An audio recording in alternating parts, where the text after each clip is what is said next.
Okay. All right, so we are live. It's TIP Conference 2020.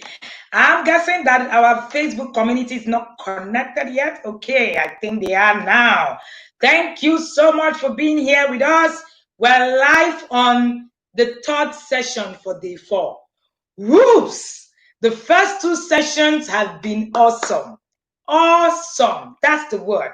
Nothing short of it. The past 3 days has been something else. But you know what? Today, I have someone pretty special to me. You know that I have a lot of special people that have come on this platform to speak. Yes, some in my inner circle, some my mentor, some. But this particular person that is here is a bit about everything. But let me just read the professional profile that she sent to me. Then I will tell you who she is when I'm done with the professional profile. Now, Coach Eyitayo Iyortim is in the house. And Eyitayo Iyortim encapsulates the inspirational woman. She is strong, resourceful, multi-talented, and believes that women have immense inner strength, which, if properly channeled, can propel them towards the best version of themselves possible. She also believes that every society needs women to rise up and fulfill their purpose in order for it to thrive. Eyitayo has built a successful career in education, in ICT, and in project management, spanning over 20 years. And currently, I told you we are bringing you the high and the mighty. She is the COO of Nigeria Internet Registration Association, NiRA. She's an experienced public speaker and workshop facilitator. She holds a master's degree in psychology. She's also a member of the Life Coaches Association of Nigeria and the British Psychological Society. Eyitayo established Whetstone Coaching as a one-stop shop for women's mental health in 2018. And the organization has birthed 4 principal projects till date. The quarterly Regenerate Mental Health Bootcamp for Women, the weekly mental health series on Facebook group called the Inspiring Women Now, the mentoring program for young and mid-career women called Carmel, an online academy for single parents, simply tagged the Single Parent Transformation Academy. Eyitayo is a follower of Christ, a believer in his redemptive work on the cross, and an enthusiastic minister of the word through teaching and drama. She's the mother of 3 boys, ranging 3 generations back, 11, 15. This is background info I'm giving you now. 11, 15, and 29 years. The 29 years is a pilot and flies planes in Canada. So in case you're thinking we're bringing you people that you can find their resource in Google, you are wrong. This is not a Google platform. This is the platform where we bring people with grit, with experience, everything, name it. Not things that you can find on Google. So you're welcome here. She's a certified project manager. She's an ICT administrator, personality, and ability assessor. And she's also a life coach. Now, let me keep the book. Let me rave over my own big sister. So that I didn't feel, calm down first. Eyitayo Iyortim is my big sister, proudly so. You know when you say, the other day she was teaching in a class and she said, inner circle, and then the inner of the inner circle. I said, these people don't get it. I typed on the backstage to her, I said, they don't understand this thing. Coach Eyitayo is my sister. And a lot of people want to say, oh no, how is she your sister? I know you don't have a sister that is this big, blah, blah, blah. I'm going to tell you a little bit about this sisterhood. It's the kind of sisterhood you haven't seen anywhere, trust me. Coach Eyitayo is actually my husband's elder sister, older sister. I like to use that word because she's like 13 years older than he is, yeah? So, and then we have lots and lots of, so this is family family inside the family. So she's not just my husband's sister. She's a sister I have adopted from my husband. And my husband tells me, because that's the only sister he has, he turns to me to say, I don't have a sister anymore. You've taken my sister and it's okay. My siblings had a big sister. It's not, one, two things that you don't understand. But the most interesting thing about this conversation is not even about this person being my big sister. It's about the fact that this person is going to come here to give you the real source. We're not bringing you small people. I'm sure you heard me when I said she was the CEO of NiRA. So I'm also not bringing people that have gone to read book. If it's about book, she studied psychology till the end. But it's also about experience. She has a 29-year-old that is a pilot. So I don't know what else you're looking for. Yeah. And then the interesting thing, you're wondering why she's a founder of a single parenting academy. She actually was a single mother at a point where she raised her son, this same son that is 29 alone, at some point in her life. So you are in the right place. You are going to listen to people that have what it takes to actually speak at this academy. I want you to, help me to say welcome and thank you to Coach Eyitayo. Coach Eyitayo just had a surgery recently, and I tell you, she's here yet to speak. Ma, I don't take it for granted, though. Not because you're related to me. I will not. The day, you know how I say it now, the day I begin to take it for granted, then of course I've lost it totally. I do not take it for granted that you're doing this for me. I appreciate you. I honor you. And thank you for being a huge support in my process. You're welcome here. I leave the studio for you, ma. Please, my book is ready. Okay. Good evening, everyone. Good evening. Really, I mean, I listen to Wendy and I go all teary. Like, it's. I mean, how do I start? I'm an only girl. So I have three brothers, and then I happen to have three sons. So I am literally an only girl, aside from my mom. So when my brothers started to marry, I was like, yay! I got sisters, and I have two awesome sisters. So, and then I have a sister as well from my husband. So now I have three sisters and counting. I have a big sister as well. So, as in when God blesses you with sisters that are stars, like, she's here trying to push me, but I call her my professor. So thank you, Prof, for introducing me so awesomely. And I'll go straight to it. Good evening, everyone. Welcome to the conference. I am so excited to be teaching today.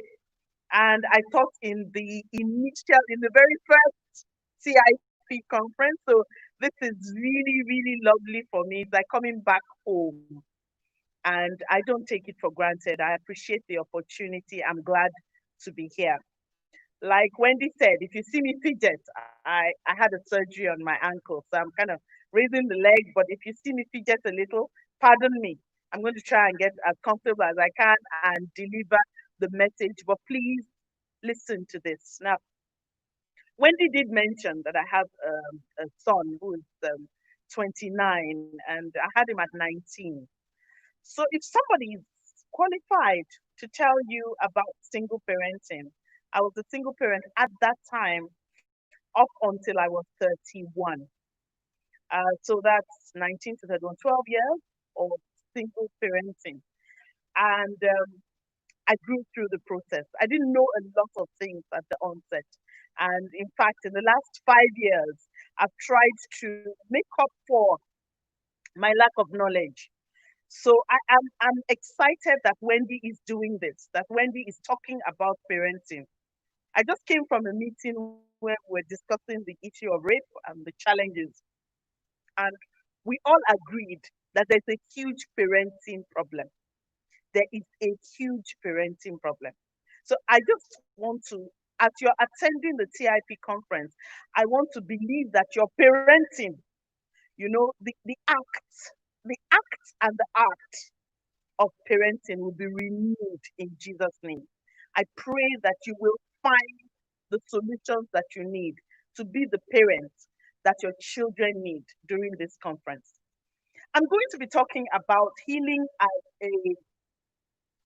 the importance of your healing to your single parenting. So I want to talk about to people who are parenting alone. I really, really have a heart for you. I know how it is. It is really tough. No two stories are the same. When we run the Single Parent Transformation Academy, we have widows coming, we have separated people coming, the divorce coming. So, single parenthood, there's no label that says this is how you became a single parent. You are parenting alone. That is all that really matters. And the question is, how do you do this in a healed mode? Because if you carry your challenges and your hurts and your pain and you try to parent, in fact, if you carry that luggage, everything that you have learned from day one up till now would have difficulty. There will be no soil for it to be planted in. If you carry your hurts and you try to parent with it, this is what many of us did and are doing now. The anger, the pain, you push it in to the parenting and you think that negativity can birth positivity. So in your mind, you think that if I just put enough effort, then I can turn this bad into good. It sounds like a plan, yeah? There's just something missing. The human being, the person, you.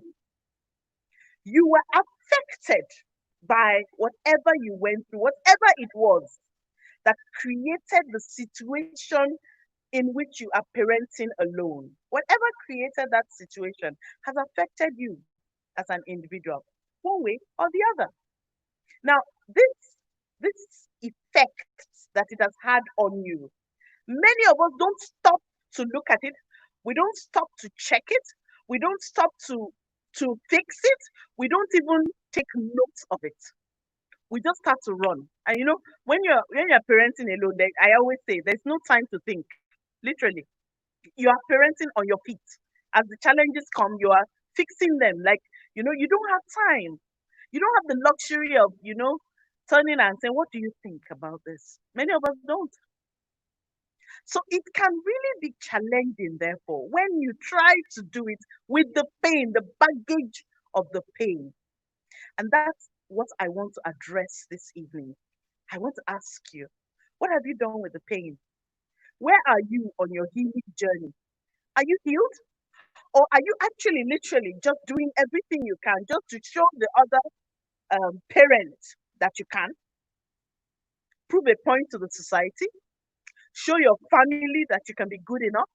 Whatever it is that is pushing you to give so much, can you take a step back and make sure that it is pushing the right person?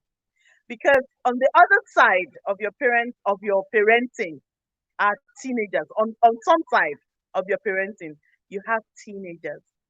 Those guys can see through that glass that you put. So it's okay. You can put the glass, when they're young, up till when they're 7, 8, 9. At some point in time, it shatters.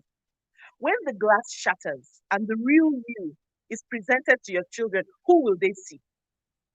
Bitter, angry, vicious, forceful, vengeful, who will they see? Or beautiful, peaceful, loving, kind, generous, who will they meet? And so I want to have a conversation with you about how you can pursue your healing as you parent. So you are not only taking the principles of parenting and just running with it. I see it so often. Women come to me. So I work with women, like you've heard Wendy say.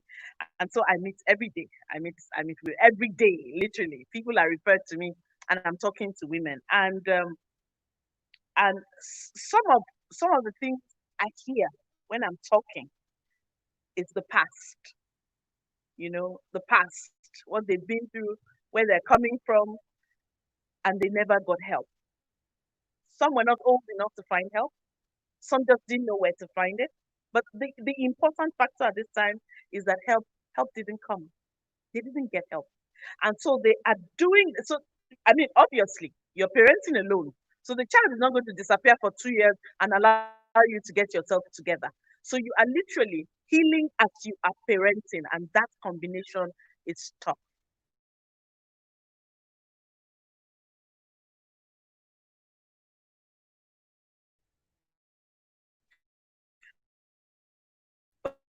But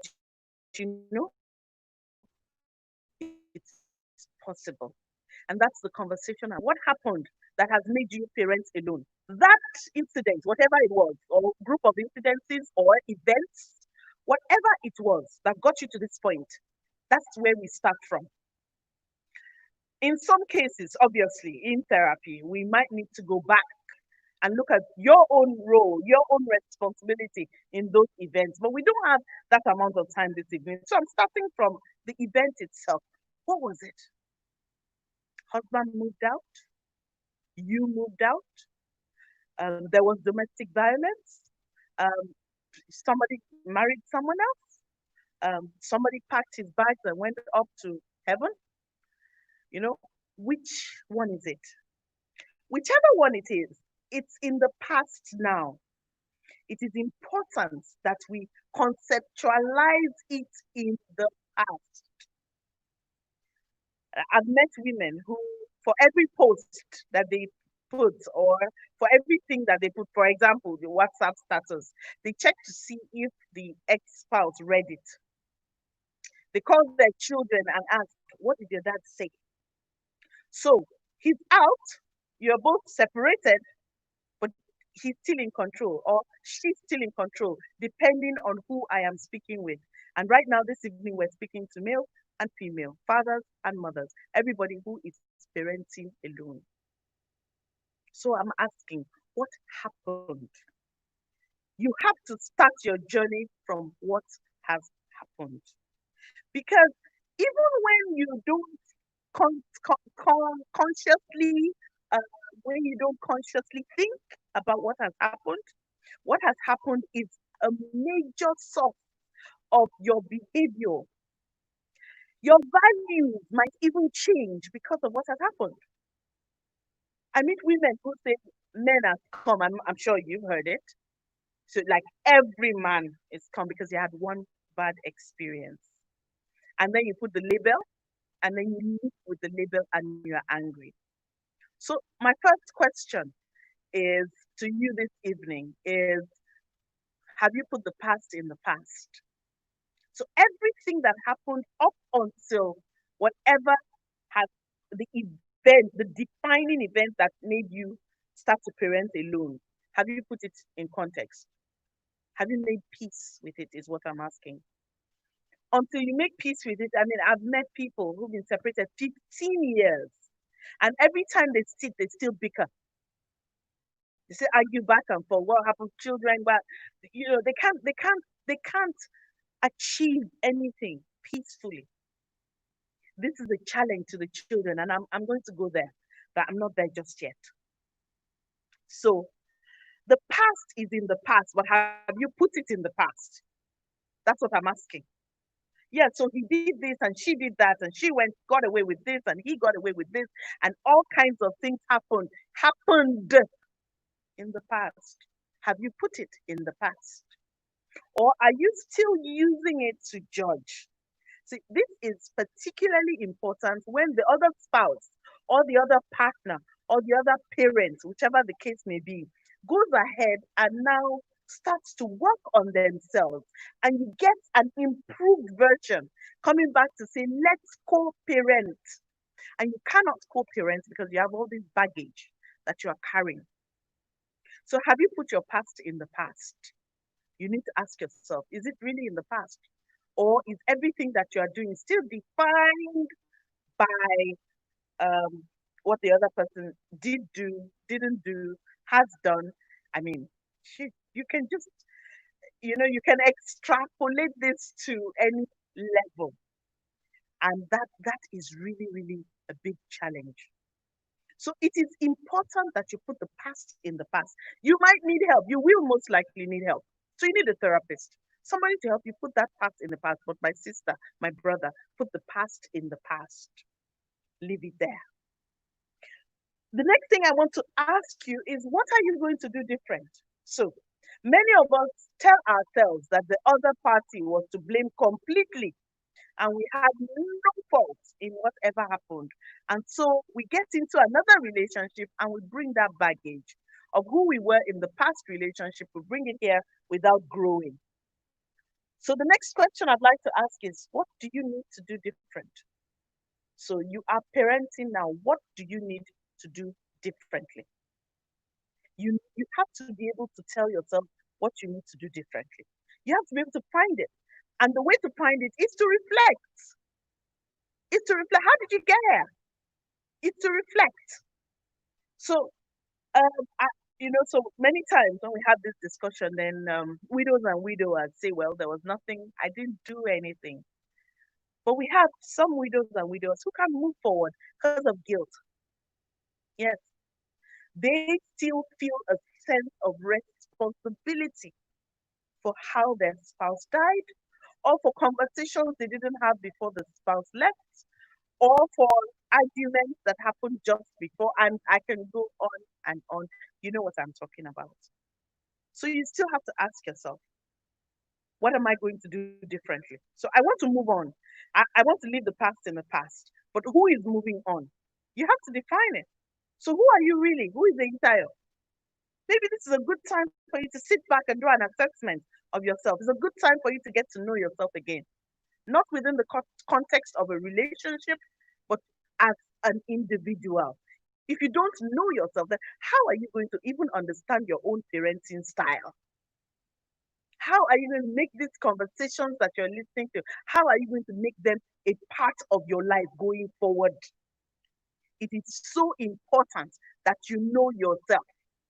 So you have to know yourself. So who are you? Who were you? Who are you now? What have you learned? What lessons are you bringing? Excuse me. What lessons are you bringing that have modified you? And I'm not talking about the strong, hard, lessons in um, how not to get hurt and how to protect yourself. And see, that's control. You can't control another adult, really. So it's your responsibility and you owe it to your children to find yourself. So, particularly those who are parenting alone, you really need not to be lost. You really need to understand what you are doing, understand why you are doing it, and be able to articulate this properly to yourself first and then to the children when necessary. Because if you lose it, if you don't get a handle on what's going on with you, the children very easily lose confidence in your ability to parent them alone, and then issues happen. And we'll talk about that in a bit. I want to ask how angry you are, because it's anger is vicious. It is, and we say that anger is an iceberg. The tip that you see is anger itself. Under the water, the part that is submerged is various things: embarrassment, shame, pain, past pain, trauma, all kinds of things that are pushing the anger. So if you have an anger, you are just angry at this person. Here's what I want to ask you. So he or she has done what he or she has done, which has created, where you are now. You made a choice, but he or she is responsible for what they do. You are not responsible for what they do. They are responsible for what they do, and you are responsible for your response to what they do. So what's your response? As long as you remain angry, you can't heal. You cannot move on. At some point, you'd have to tell yourself that this person is acting true to type, and this person is behaving within the limits of their understanding. And this is not justifying their behavior. I'm just saying that if you understand why they're doing that and why I'm talking about an altruistic why. So the why is more, it's not the it's a why that is more in terms of what exactly is the composition of this person, and how is this person behaving this way, than this is the reason why. So the why is more an understanding of, the circumstances, the environment, the values, everything that comes together to form this person's behavior. Just accepting that alone, grabbing it and accepting it, you can make peace with their behavior. It will not be according to your values, obviously, because they're not you, but it will allow you to move on without anger. And obviously, if you still have anger, then you need to go down and find out what it is that is feeding your anger. What is it? If it's disappointment, deal with it. Betrayal, yes, true to time, deal with it. But you need to heal. And you cannot heal if you're still holding on to the shirt or to the skirt of the person who hurt you. And your children, oh, the children. What's the effects of not being healed on your children? We really, really need to talk about that. So, are you still angry? How angry are you? Are you willing to let go? Are you willing to learn how to let go? Why don't you start today? Why don't you start to tell yourself, this is how this person behaves, this is where they're coming from, this is what their perspective is, and it's not mine, and I'm not responsible for them, and I don't have to respond to them necessarily. I can build myself. I can put myself together. So I'm challenging you this evening. You need to start to put yourself together. You cannot parent alone when you are fragmented. You have to start to put yourself together so that the children can trust you. If your children do not trust you, you lose them. They have no reason to listen. Yeah, yes. Particularly when you go off on a tantrum from time and prove that your emotions are out of control. Think about it. You see somebody who's really ranting, they're just shouting and screaming, and you start to think, is it that bad? And when this happens, then you have to really, really rein it in. Now, I am not talking about burying your emotions. I'm talking about fixing them head on and looking for help so that you can grow, so that your children can have a better experience. Because this is what it's about, isn't it? Outcomes, children, how will they turn out? So I'm asking you today, how will your children turn out with the way that you are in terms of what has happened, why you're parenting alone, and so on? How do you think your children are going to turn out? What kind of teenagers? How are you going to relate with them when they're teenagers? So I want to talk a little bit about the effect of not being healed on the children, the negative effect of your not pursuing your healing, not getting whole again on the children. Now, the first area where single parents, easily when they come to me, the first thing they'll say is, look, it's tough. It's tough. I have to pay bills, pay bills, pay bills. And then I come home and then the children are making one crazy request and I just lose it.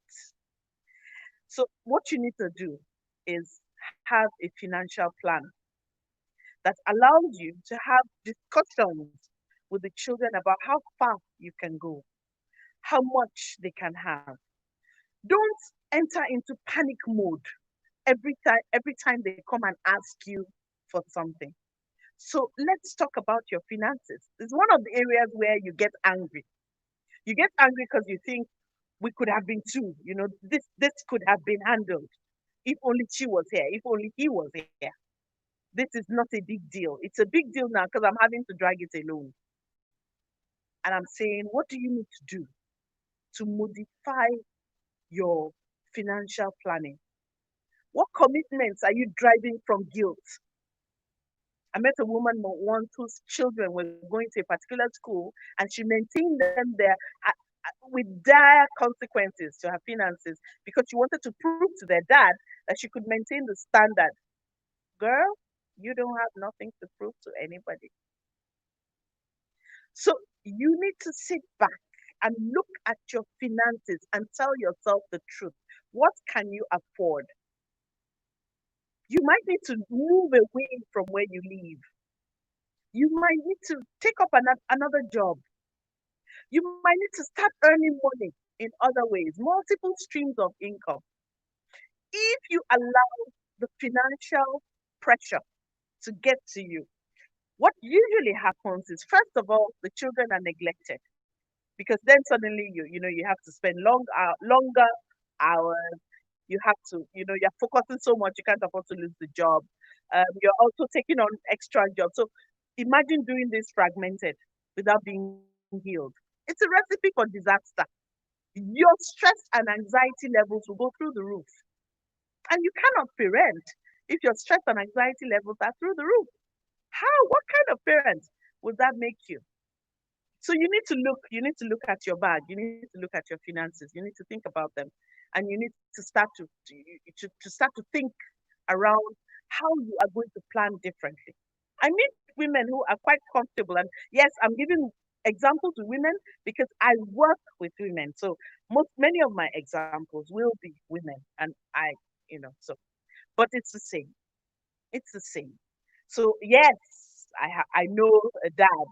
I do, who is also struggling, and he's had to pick up skills, cleaning skills, cooking skills, cleaning up after the children, making sure they sleep on time. So whichever way it goes, that's just the way the cookie crumbles. Like, you have to look at what you don't have, and then you have to augment for it. But in that process, don't lose yourself. Many of us do.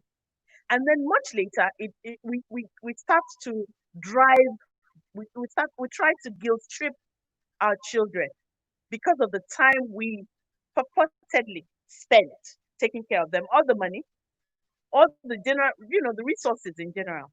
And so it's important that you get your finances straight. If you need to consult with your account manager, find a friend. You may not be able to afford professional fees for an accountant, but you can find a friend who can help you look through and say, this can go out, this can be pushed. School fees, no, this is the max you can pay. So do it already. Don't allow that become a problem. And so when the children come with a legitimate request, you can't even listen. You are angry. And and in this case, you're angry because you can't afford it. But the children don't know that. They just get a parent who is angry. And they come. You respond to them with that negativity and that pain, and then they go, they don't come any longer. And then when they're in their late teens, you realize that they're gone. They're gone, and you can't take time back. So I want to persuade you today to think about your finances seriously and think about what you are doing to make sure that you are stable financially. If you are not, pursue stability, not to the detriment of your children. So single parents are more at risk for children being abused by house helps and nannies, and physical abuse, sexual abuse, trauma of all kinds, because the single parent has to depend on, takes the whole village to raise the child, has to depend on more people for them to be able to raise the child. My counsel to you, don't do this alone. Part of your healing is to be able to own what is happening to you. And our society doesn't encourage that. A lot of people will tell you, are you the only one? Why must you say what is going on all the time? I tell you, if you need help, go for it. Go for it. Whatever it is that will help you to parent better in a form that is towards growth, the growth mindset, whatever it is that you need to do, please do it regarding your finances. Now, you may need to reduce your commitments. That's another place where you need to heal yourself. It could be that when you were together, you had many commitments, there were things you were doing. Well, now you're alone. You need to sit back and look at those commitments and ask yourself which ones are critical, which ones do I need to stick with, and which ones can I push aside. You have to be able to do that. So you see, I'm looking at your anger, and we're dealing with the issues that can negatively affect the children because you are angry, because you haven't healed, because you feel betrayed, because you feel abandoned. But I tell you, the children did not abandon you. They didn't.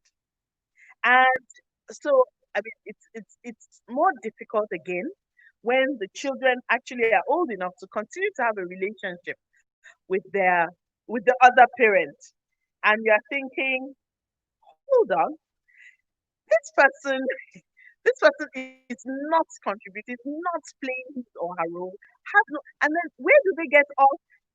Asking for some kind of concessions and asking for more time with the children.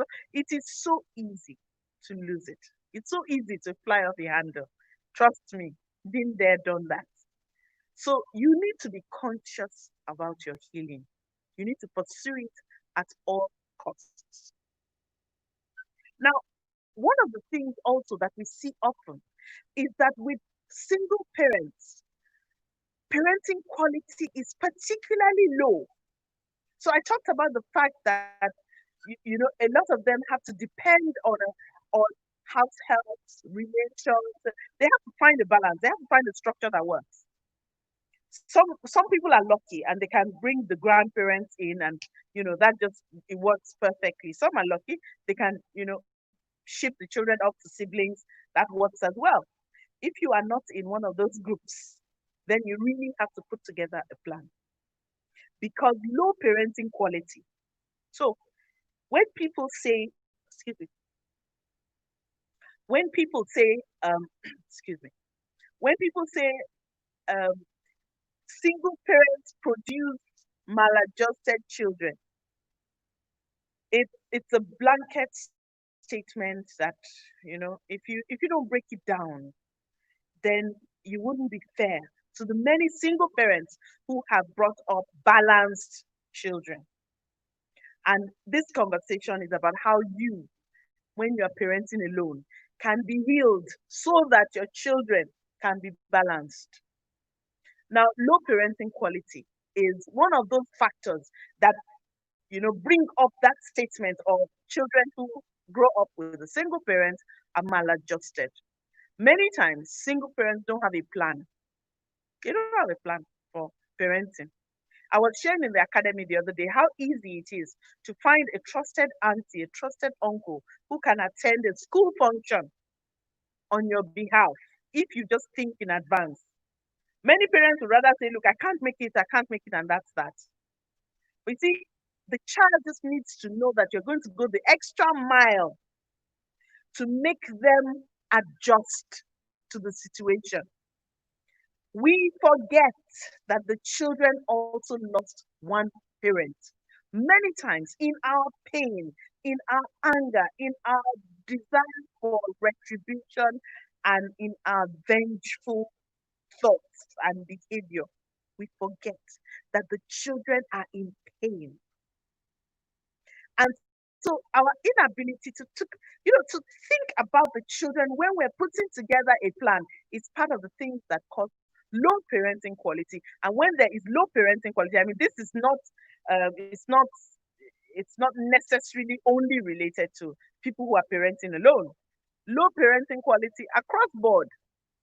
So if there's low parenting quality, for sure, the children are not going to be balanced. You're going to bring up maladjusted children. And it's going to be too late to change it by the time you realize it. So it's very, very important that we also guard our responses. So this is I'm giving you the reasons why you need to run and pursue your healing now. Let go, let go, let go. Very important. So it's also and so I've talked about one of the situations where those single parents coming from outside, really tired, spent the whole day, excuse me, needed to buy something, you know, look, stress, yeah, coming back very stressed. And then they come in, and then their 6 year old say, see what I made. And the first thing that comes out of the parent's mouth, and this is not only related to single parents, is, see, just leave me, let me just rest. I beg, not now. If you need to sit in the car for a bit when you come, if you need to sit somewhere for a bit and catch your breath, please do. But low parenting quality. So it's not necessarily the fact that you're parenting alone. Yeah, that's there. But you're parenting alone. What are the factors of parenting alone? What are the factors in your parenting? What are the factors that are causing the children to be maladjusted? What are those factors? And you need to just address them, and they need to be dealt with. So what's usually your reaction when your kids come? They need a hug. They need a kind word. Note that I said kind. They need an understanding ear. They need your time. So it was two, now it is one. So if you were able to give, I don't know, 30 minutes, 40 minutes, an hour when you were two, then now you can't even give 20. You need to ask yourself, what's happening? How do I move on? What do I do? Very, very important. Now, healing is also emotional. And I just want to talk about the emotional problems on the parent side as well as on the child side. So there's a certain withdrawal period that all children go through, particularly if the separation was abrupt. For example, the loss of a parent, a parent passes on. That abruptness requires for the surviving parent to rise up quickly. And if we are already in a bad emotional state, we haven't dealt with our emotions, that rising up is much more difficult. Now, remember that the child is also dealing with loss. Yeah. So, whichever, I mean, even if it was a separation or a divorce or whatever, the child is dealing with a loss. What are you doing about that? Unless you heal, you cannot identify your children's cry for help. You will not hear them because you haven't healed yourself. How do you help a child heal when you are on a journey yourself? I also need to, when I'm talking about the anger, the iceberg, I mentioned shame. Shame is a difficult topic to broach, but I'm going to try. In our society, when your marriage ends, let's talk about marriage ending. Yes, when your marriage ends or it's challenged, there is a perception of failure, which brings on shame. There are some parents who, because of that feeling of shame, cannot participate fully in their children's school, for example. They don't want to go for parties, to take their child for parties, for example, because people will ask tough questions and they need to answer. I want to challenge you today and ask you, what is it that you're ashamed about? Unless you truly, um, unless you come full circle, unless you find healing in terms of your shame, which may not necessarily be related to the absence of the other parent. Hmm? It may be from events that led to the absence of the other parent. It may be from events that happened in your childhood. I hear people say to me, why does this always happen to me? Why am I always the one who does it? Why am I always the one who fails? Stop conversations, yeah? But you see, you have to find the source of the shame and the embarrassment, and you have to just deal with it. You need help? Get it. Therapist? Find one. But you cannot um, excuse, excuse me, excuse me, pardon me. You cannot go on this parenting alone journey, even if you're only going for a few years, if you haven't healed. And healing includes emotional healing. And that's where anger comes in. That's where shame comes in. That's where embarrassment comes in. You have to find your own peace. You have to be healed.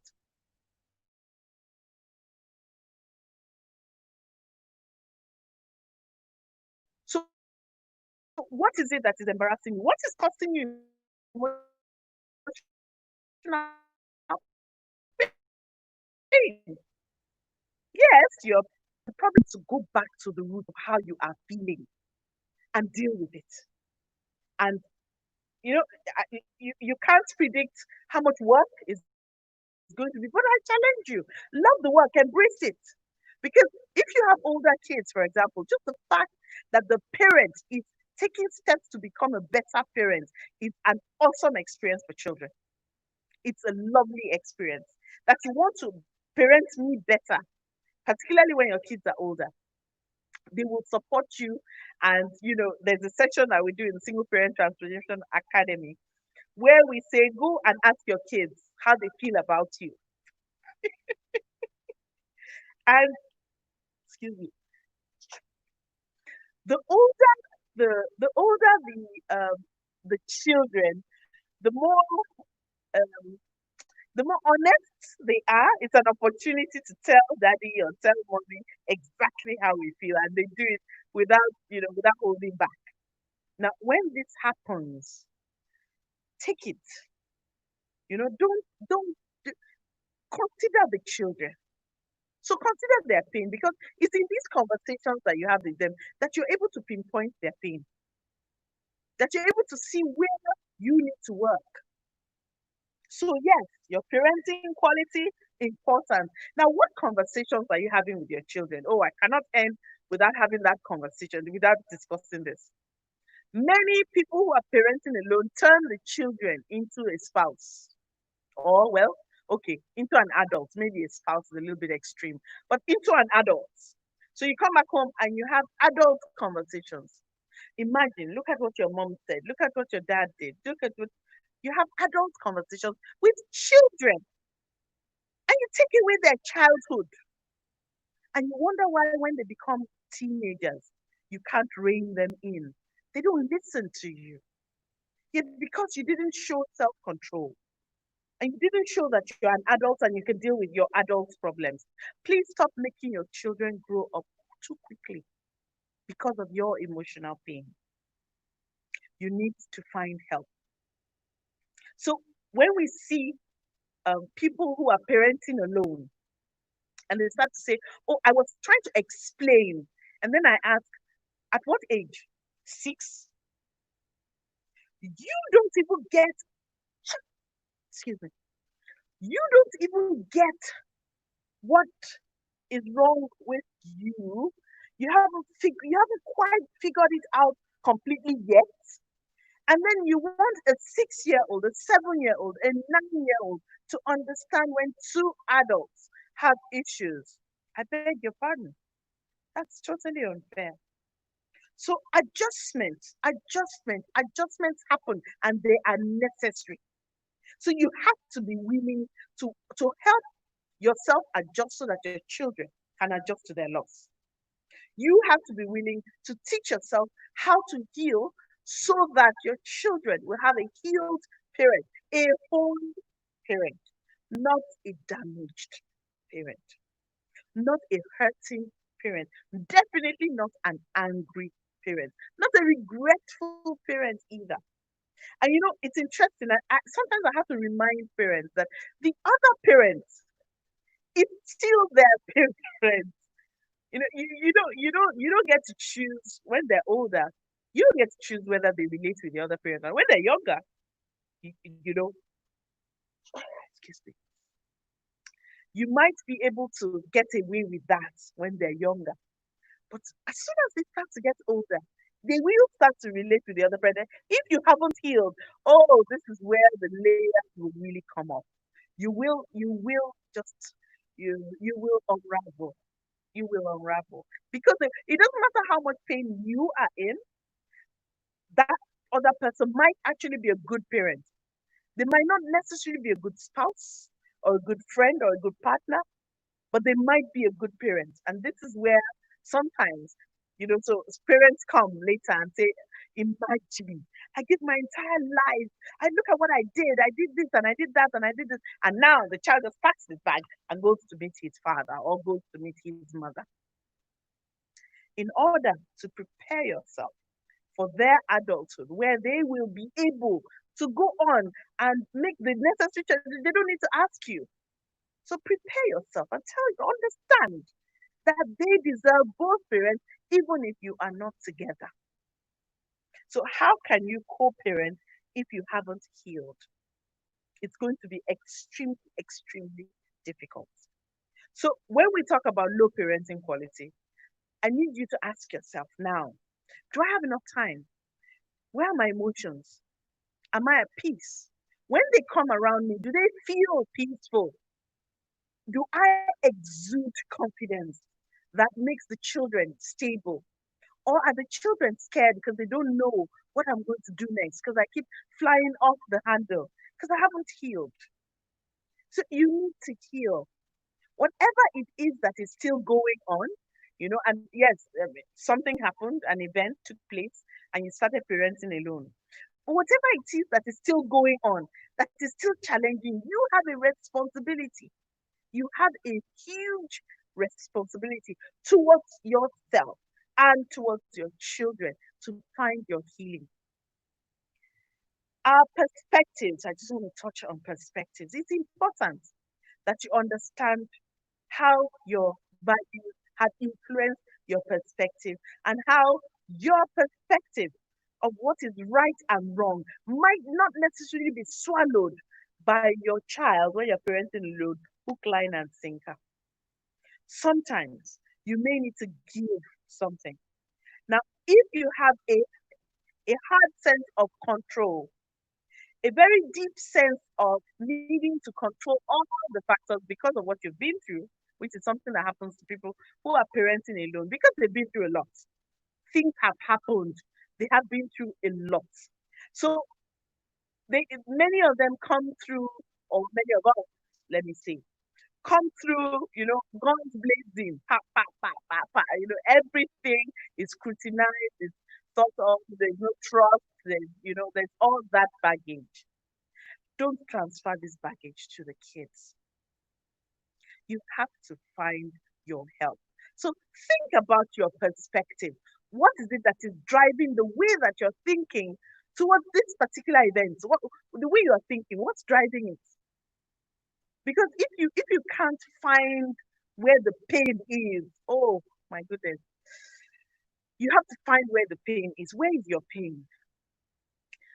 I have met men and women who are parenting alone, who still carry pain from their own parenting. They carried it into a marriage. It contributed to the destruction of the marriage. The marriage died. They've carried it out into parenting alone, and the children bear the brunt of it. So we now have maladjustments. These children can't trust you. You first your emotions fly off the handle at every excuse, and you tell them, calm down, you are shouting. You are not calm. So the children are thinking, okay, yeah, we will calm down when you calm down. So you have that. And then you have the fact that you're constantly, penny pinching. They can see you saying, oh, this month we're not going to buy detergents. And I'm just saying, like, like something drastic, something really like, and the children are thinking, how are we going to live without detergents? What are we going to do? You know, and so to bring trust, to make sure that you can even start parenting alone successfully. Your healing is a major, major factor. You cannot heal. And so your need for control, You cannot control what another adult does. You cannot control that. I have a 29-year-old son. I cannot control what he does. I can't. Many of the times I'm being told after the fact, actually. He said, "Oh yeah, yeah, yeah. Oh, I did tell you. Yeah, yeah. This happened and that happened and this happened." I'm like, "Oh, cool. That's nice." He's an adult. If I haven't done my parenting properly, then I need to start to tell him, "Oh, I'm your mother. I trained you with one wrapper, and so you owe me." Oh, there's some hard, tough things that I say in the Single Parent Transformation Academy. And, I will say it here. You need to take responsibility for having a child. The child doesn't owe you, it doesn't work backwards. So you were the one who decided to have sex, decided to get pregnant, or got pregnant anyway, by virtue of the fact that you were engaged in having intercourse with someone else, got pregnant, kept the pregnancy, again, choice you made, and then had a baby.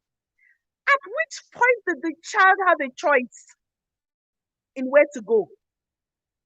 So you now start giving the child, making the child choose sanity or insanity, literally, when you do not heal properly.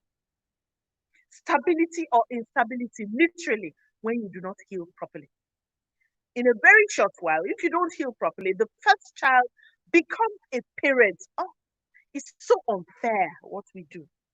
So the oldest child automatically just rises and starts to parent the others. And then you tell yourself, "Oh, yeah, yeah, yeah, I know. Eyitayo, she's now old enough, so she can take care of her siblings." I beg your pardon. I beg your pardon. You have those children. You need to take responsibility for ensuring that those children are balanced. They turn out well. While you cannot control, this is another thing I teach in the academy, that you're not God. So you can't control all the factors. But what about the parenting factor? What are you doing towards the parenting factor? Excuse me. What are you doing towards the parenting factor? How are you ensuring that? So we can whine. Oh, we can, as in, I mean, you have a prerogative. You can whine. You can complain. By all means, heal and parent them properly. Heal and parent alone with style. I say to people, you can parent alone with style, pizzazz, like just cruising. You can only do that if you've healed. You can't do that if you are dragging your offending partner, the offending in offending friend, offending self. You haven't even forgiven yourself for choosing. Someone said to me once that she felt that, okay, Wendy is up here, so my time is up. Someone said to me once that she felt that she needed to control all the factors to make sure that the children don't turn out exactly the way she turned out. And I said, well, how many can you control? You just control you. You just do right for you. You just make sure that you are balanced. You just make sure that you seek your healing, pursue it at all costs. Because when you do, then you are bringing a balanced person, a whole parent, to come and deliver parenting, intentional parenting. But you cannot do that. You cannot do that if you haven't pursued your wholeness. So I want to challenge you to pursue your wholeness today. Make sure that you don't leave it to chance. Make sure that you don't tell yourself, no, I have to deal with that other person. I have to make sure, don't even parent well to deal with them. Don't. Stop letting them control what you are doing. Move on. Let go. Move on. The past is in the past. And now you need to do the best that you can to make sure that your children have, the most amazing outcomes. And I pray that you do have amazing outcomes by God's grace. Amen. Hey, Wendy. Thank you so much, ma'am. That was pretty, sessions that put you to think through. I are just thinking and thinking through a lot of things. A question actually came to mind when you were speaking, and I'm sure a lot of the people will want to know. Somebody was asking, so these hurts and these guilt, are they also applicable to people who lost their spouses, people who are dealing with loss of a loved one? Can this also be applicable to them as well? Yes, I have met a few people, actually widows, not widowers this time. I've met widows, more than one, who who feel because something happened. So they don't there is baggage. The marriage was already going through its challenges, and they had hope that it would heal over time. And then, of course, I mean, it's death. Doesn't give anybody warning. Something happens, and they were never able. So they need to seek closure. Otherwise, they have those emotional, what will I call them? They have those challenges from time to time. They have those blow ups because of the child. There's also the fact that because it was sudden, sometimes some of them, I've met one or two as well, who are angry at the spouse. They're angry that he left or she left. They feel abandoned. They feel betrayed. And of course, you and I can sit down here and say, oh, that's abnormal. I mean, people can't control their death. But in truth, these are emotional and psychological issues. And people now need a little bit of help, just to come out of that. So yes, sometimes, even when it's a loss, there is emotional baggage with it. Wow, awesome. Thank you for sharing that, ma'am. I'm sure that a lot of the audience here will want to ask some questions about this. I particularly, interested in single parenting because I've also had to deal with some single parents, right in our academy, and a lot of the things that you shared, was actually very, very key. There's this fear, there's this I need to overdo, there's this anxiety that comes with parenting alone. Where you're Yeah. thinking, I need to prove a point. I need to tell them that I can do this. Yes. So that nobody will say because of I'm raising a child alone, and then I will now come and my children will turn out to be rubbish, and then because of the things that people say, society say, Yeah. people like in my society, in my tribe, they will say a woman does not raise a boy. Oh, you cannot raise in a child alone, and those things actually comfort, like you said, because of you said, because of I'm not having a parenting plan for single parents. And I think that that's Yeah. something that is pretty key, and then you see them get overwhelmed because there's really no plan put in place, Yeah. for some of the things that would happen, because those things would happen and they are going to happen. So it's never going to just be a walk in the park. It's simple. It's simple. I think God made it that we're supposed to parent together. And if you Yeah. find yourself in situations where you have to parent together, then more have to be done.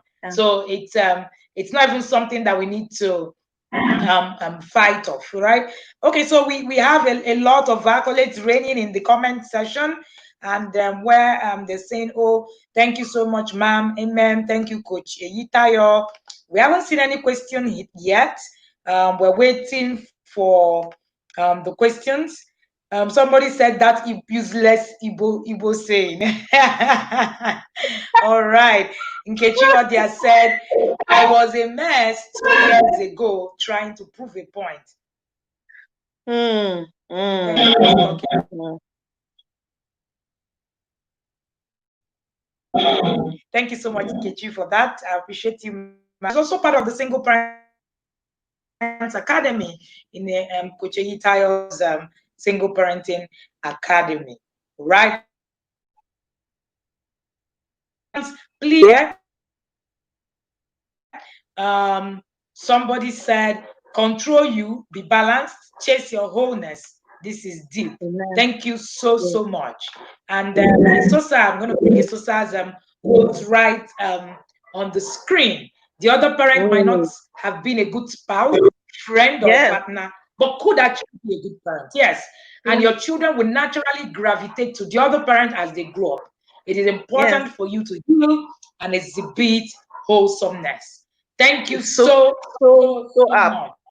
Yes, this is very, very, very key.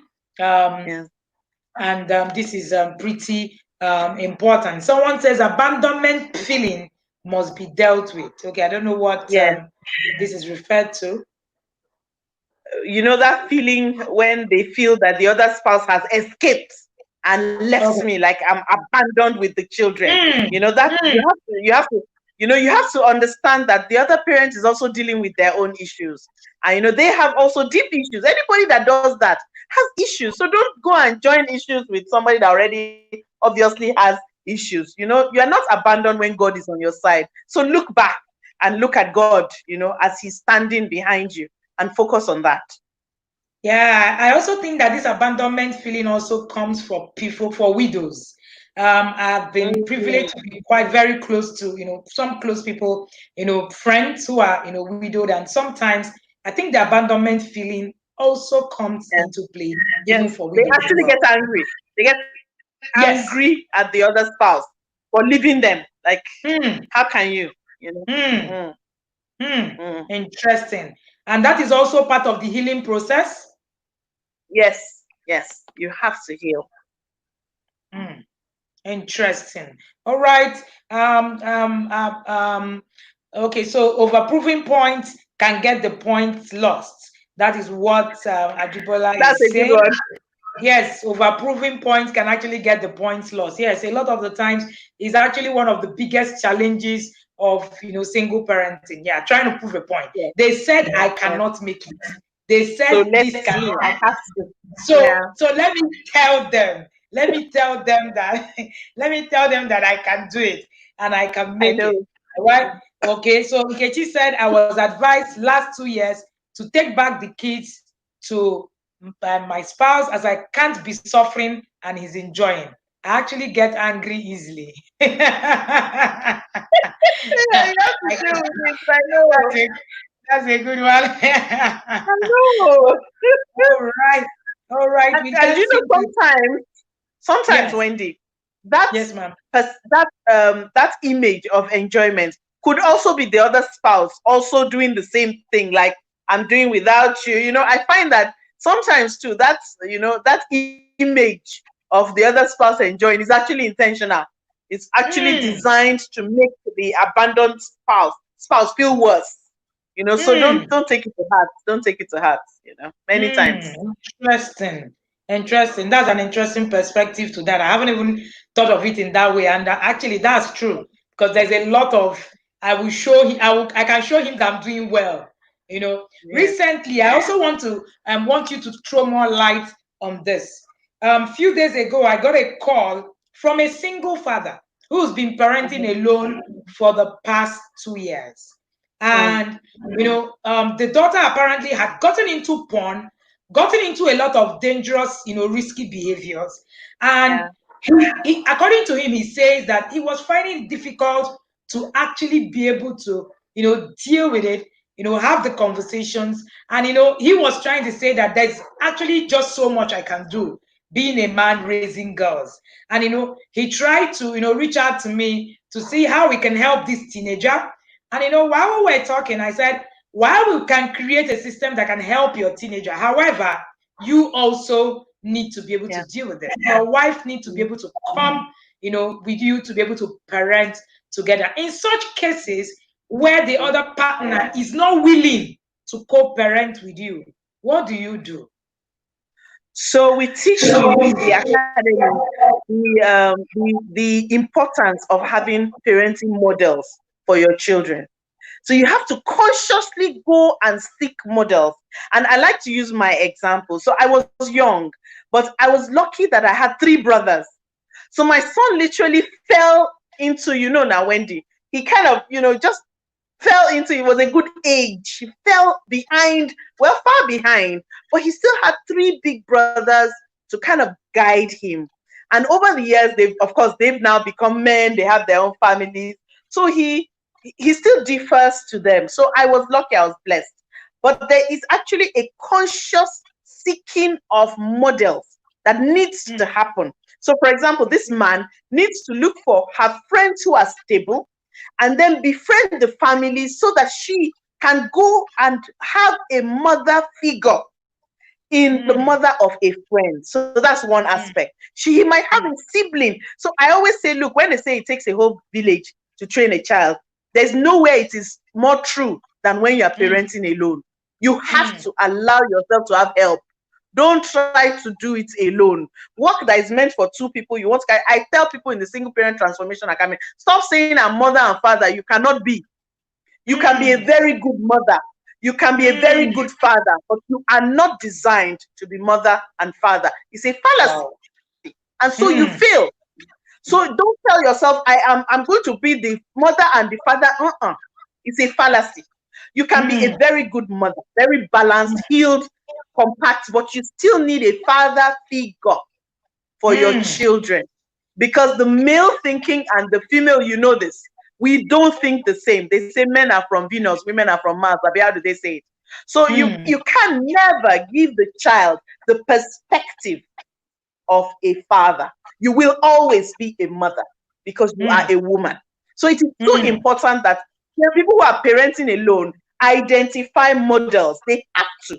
You have to. You know, for me, it was a conscious. Oh, okay, this person. Okay, I'm watching. When I go and pick him from school, I look at how they are relating with the child. Then I agree. Okay, this one, I think my son can go there. So my son had a lot of sleepovers. We made friends until now. They're grown up. Some of them are married. They still call me mom. So we had to expand the family because I couldn't do it alone. Even with my brother's presence, I still couldn't have done it alone. So there's a need for you to, and that's why I talk about stop closing up. Don't be isolated. Don't be isolated. You have to open up and say, I need help. So I'm glad that this father spoke with you. But modeling is the way. Awesome. All right. Thank you so much. Seeking good parenting model. I think that's actually one thing that is very profound. In fact, I think this last statement is actually very profound for this session. You cannot be both mother and father. You can only be either a mother or a father. I think that's one of the biggest problems of parenting alone. You hear people say things like, I'm a father and a mother together. And pride. Yes, pride. Getting to hear this is very, very apt. It's something that I've always known, but I haven't been able to actually put words to it. So it's important. You can't be mother. There's a role for the mother. There's a role for the father. I shared something about Jesus Christ in our every Sunday lessons, parenting lessons from the Bible, and I said, if God thought that Jesus could actually be raised alone, he wouldn't have coerced Joseph to believing, that Mary, he was the father. So he would have allowed Mary to raise Jesus alone, and that would have been okay. All right. But he wanted to create a model that works. So I think what Coach Eyitayo has, put in words today is, no matter where you are at the journey, at the journey where you are going to, or where you are as a single parent, you need the other parent. It could be the real parent, it could be a figure of that parent. So whichever way it is, find that parent.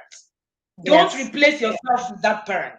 So your ability to replace, you can't be two people, you can't be two persons at the same time. You can only be one person. So you can only be one person to your children. And I think that's the greatest, struggle of single parenting. And you talked about shame.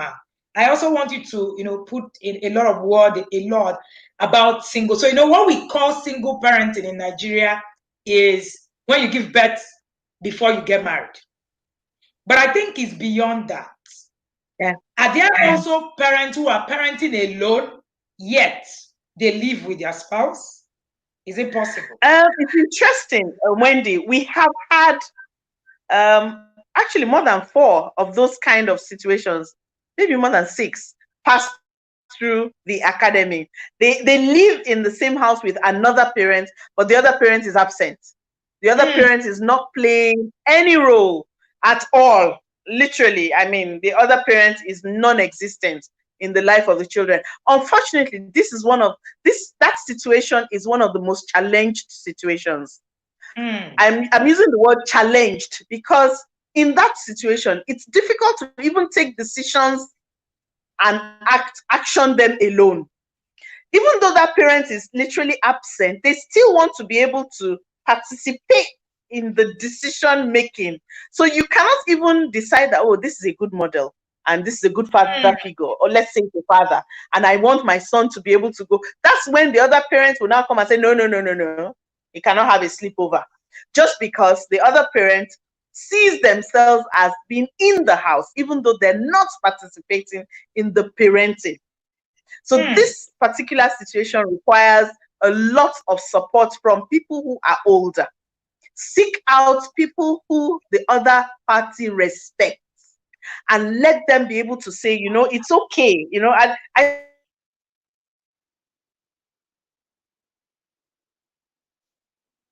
you can't control another adult. So I say, it's okay. You decided you want to stay, and the parent who is actually doing all the work might also make a judgment call and say, you know what, I don't want to stay here anymore. I want to pull my children out of this situation. So they don't have, because that's also an example that they're watching.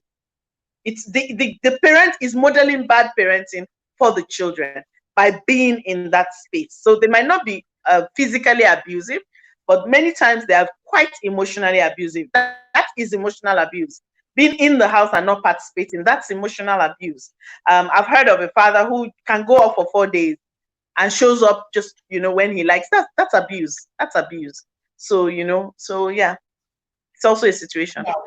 Wow. And I think that this particular situation you shared now is one of the greatest challenges that we have in parenting today, Yes. where parents are not single parents, but yet they are parenting alone. Yeah. They are not single, but yet they are parenting alone. And I think, like you said, it's a different kind of model because you can't really, put it like single parenting and deal with it as single parenting. Because the other parent will also still want to have a say in that that whole conversation. And I think it's very important that some of these conversations, which is why where I'm sure a lot of these people logged on here will be women, which is why the men, because less participation has been found to be more, higher in men than it is in women, when it cuts across parenting. So we need to have a reawakening. Last month, anyway, we had a TIP Fathers Conference that has helped.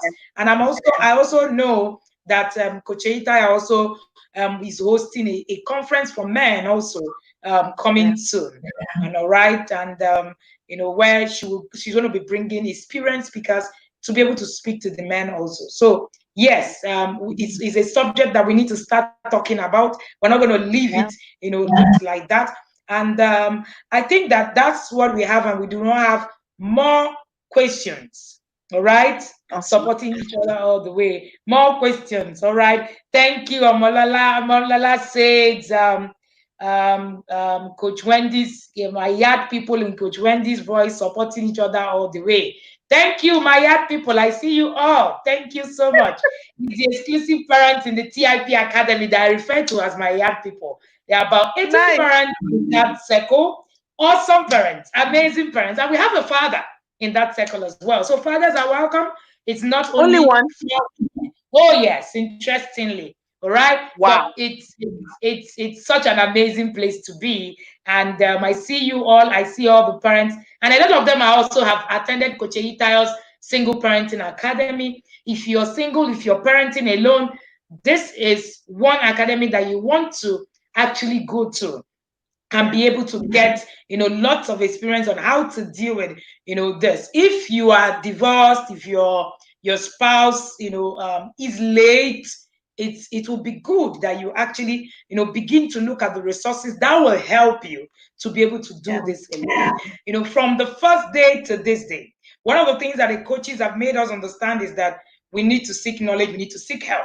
Seeking help does not mean you don't know what you're doing. In fact, seeking help means that you have actually gotten a point where you understand, what you're doing. Every single one of us who are, growing, seek help.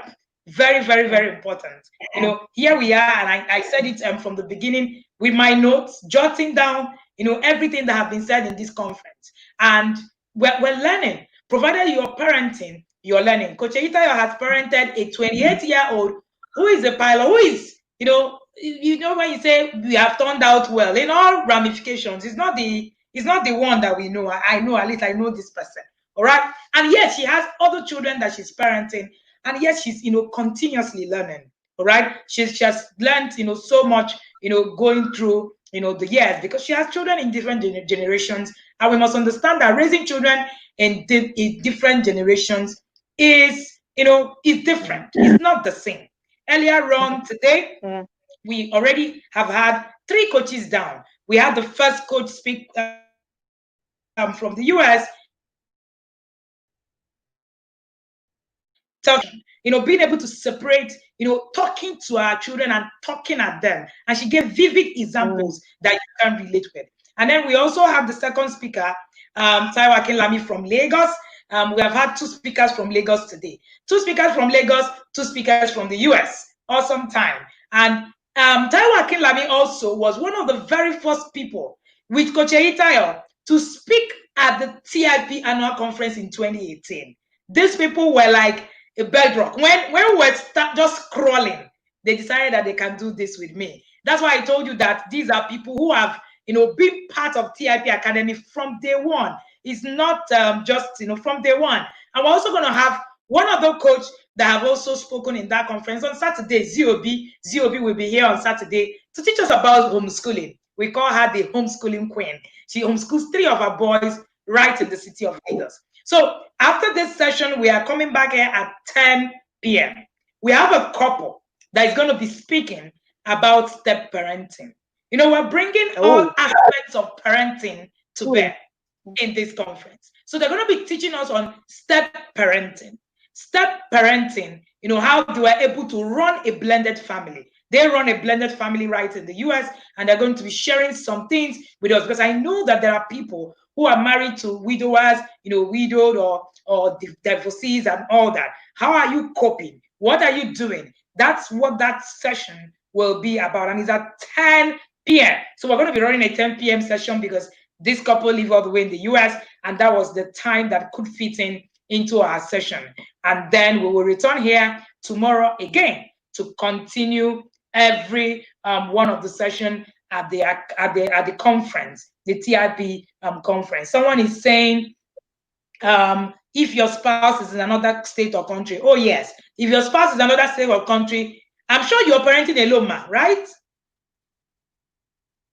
Yes, you're parenting alone. And we've had 2 attend the academy. They're not separated, they're not divorced, they're in an awesome relationship, but the spouse is away for 3-4 years. And in 3-4 years, a lot can happen in terms of parenting. So they've come to the academy, yes. Awesome. So if you're living in different states with your spouse, they're living in different countries, it means that you're parenting alone. And it means that some of those things that I was shared here could be possible in your parenting journey. So you can actually get through to Coach Eyitayo. Her name is Eyitayo Iyortim, right on the Facebook community. You can find her on Instagram. Also, just put Eyitayo Iyortim, you'll be able to find that. If you also have issues with mental health, you know, you're trying to build up yourself as a woman, this is a go-to person. And I'm sure a lot of people in TIP Academy, we also know that this is one of our resources in TIP Academy. When we have, you know, real issues that need physical presence in Lagos, that's usually the coach that we refer you to, you know, to go to right there in Lagos. So please, and please, if you have, you know, more questions, you can please reach out to Coach Eyitayo. But like I say, we have not paid these high and mighty women that have come on this platform to share. I say it all the time so that we understand, you know, how much that they've put in to actually be able to be here. And the best thing we can do for the women and the men who have come on this platform to share with their time and their resources. I know what it takes to put in time and resources to this. The best thing we can do is to rave over them right on our social media handles. Go on your social media, put up a quote about these speakers, tag them, right on that system. Tell the world what you have heard this evening. Don't forget to tag the intentional parent, or you can tag Wendy Ologe. So please, that is the payment that we are asking for you. And don't forget that you can also tag people to this video. This video is not going to be available on the Facebook group immediately after this session. It's only available for replay on our YouTube channel. So you can tag people, you can share the video from our YouTube channel for people to catch up. You know, a single parent, share this video with them. Let them catch up, on these sessions, and there it will be, it's able to actually transform them right, on their journey. Thank you everybody for coming out here with me, and thank you especially my yard people for coming out here all the time and showing up every time without relenting. Thank you so much, everyone.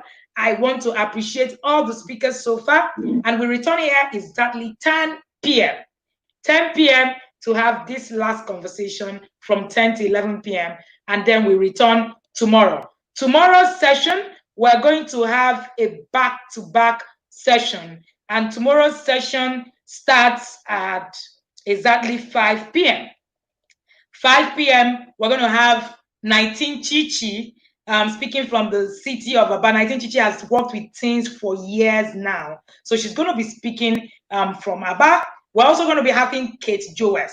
Kate Joes will be speaking to us on raising dads who raise awesome children. We're talking about fathers. So tomorrow we are entering that circle, raising dads who raise awesome children. So Kate Joes, who is a grandfather, is going to be speaking to us all the way from the US.